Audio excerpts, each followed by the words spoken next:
குறைந்த காலம் சாதிக்க தேவையில்ல. நாம் நரகத்தை விட்டும் நம்ம பாதுகாத்துக் கொள்றதுக்காவது உலகத்தில் அமல் செய்வோம். குடும்பத்துக்கு பிள்ளைகளுக்கு படிப்பை தொழிலை கொடுத்த நாம் மார்க்கத்தை கற்றுக் கொடுப்போம்.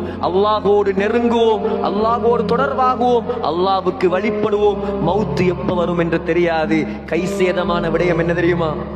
கைசேதமான விஷயம் என்ன தெரியுமா? கடைசியாக சொல்லி முடிக்கிறேன். சில ஆம்பளைகள் பள்ளிக்கு வராங்க. எப்ப தெரியுமா பள்ளிக்கு வராங்க? ஜனாசாவாகத்தான் அவர் முதல் பள்ளிக்கு வரார். எவ்வளவு கைசேதம் சகோதரர்களே! உயிரோடு இருக்கும் போது பள்ளிக்கு கூப்பிட்டு வரல. பள்ளிக்கு வா, ஒவ்வொரு நாளும் 5 தரம் முஅத்தின் வா பள்ளிக்கு. இல்ல வரமாட்டேன்.